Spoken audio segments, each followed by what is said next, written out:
Hey everybody, welcome back to When Harry Met Board Games, where we feed our people with relatable content and our victory condition is your satisfaction.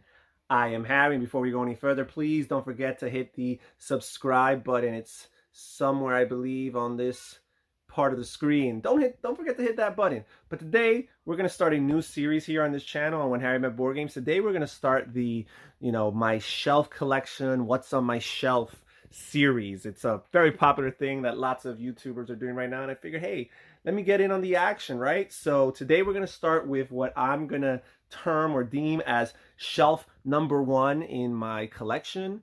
So we're actually going to start with my shelf of games that I've actually played, because I have a huge shelf of shame, and we'll leave that for some time later on in the series. So first, let's start with shelf number one. And this right here is shelf number one. And this is actually a two-layered shelf. First of all, as you can see, there's a lot of Carcassonne right here. So I have my Carcassonne Hunters and Gatherers. This was actually the first spin-off of Carcassonne that they made. This came out not too long after the original Carcassonne came out back in 2000. And it's, I guess, simulating Stone Age times and things like that. It's really nice and neat. I'm not a big fan of how it looks, but I do like how tight this game is. Carcassonne is a little bit more of a generous experience. This is definitely a more thinking person's version of Carcassonne. Carcassonne the Castle, the latest treasure added to my collection. This is the one and only Carcassonne that was actually designed by Rainer Knizia, Dr. Rainer Knizia, not Klaus-Jürgen Wrede. Great two-player only game that really reinvents the wheel, so to speak, while maintaining the things that people enjoyed about Carcassonne, like the placing of meeples and the placing down of tiles to continue some sort of landscape. Carcassonne Castle, great.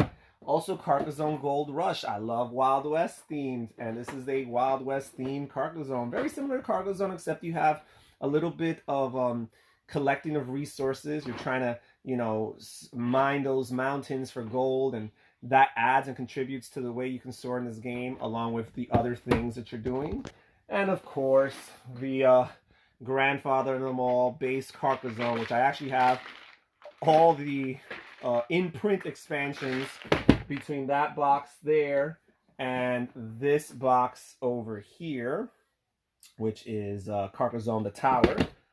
What else? Here I have some of my favorite Stefan Feld games in the back, second layer here. We have In the Year of the Dragon, really mean game, but fun, based in ancient China. Here, this is the 10th anniversary edition, which includes some expansion content as well. One of my wife's favorite games. She really likes this even more than I do.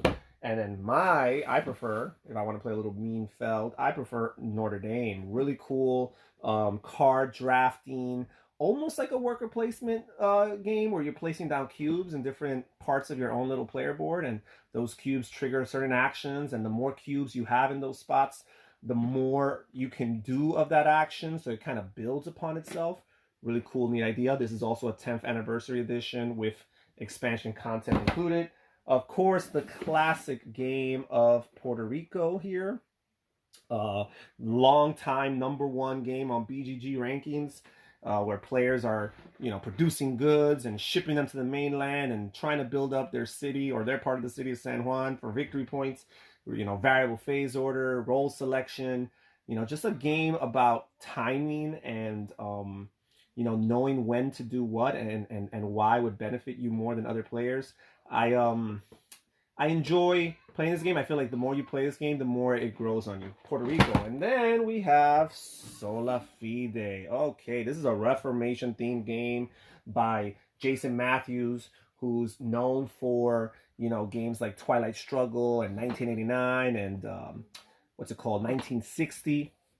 This is a re-implementation of Campaign Manager 2008, which I guess didn't succeed too much, and they just reskinned it with a Reformation theme, Roman Catholic Church versus the Protestant Reformation, and really cool. It works very, very well. Light little game with some area control, area majority, and a little bit of deck building going on.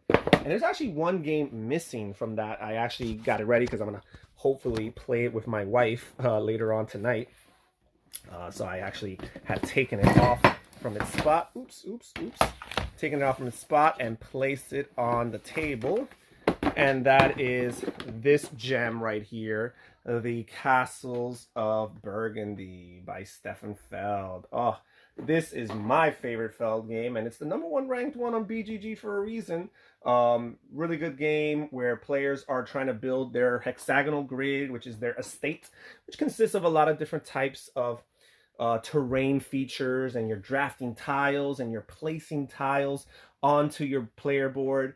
But the way you draft tiles and even the way you place it is all dependent on how you roll the dice. Yes, there's dice rolling in this game, but there's also mitigation because you have these worker tiles that you draft, and those workers allow you to mitigate and adjust those dice rolls just enough so they can work in your favor. Really, really cool game. Rich, fulfilling experience. At the end of the game, even if you lose, you feel like you built something and you feel like you accomplished so much. You feel pretty proud of yourself, even if you're not the victor. Great shelf. As you can see, I had some really, really good stuff in my shelf #1. So yeah, again, this is a new series. I'm going to start, my shelf collection, going shelf by shelf and sharing with you guys the games that are there, my personal experiences and opinions of those games. Well, thank you so much for joining us here at When Harry Met Board Games. Again, I'm Harry. Again, don't forget, somewhere around here, click on that subscribe button. Hit a like also. Show this channel some love. And I'll see you guys next time. Take care. Bye-bye.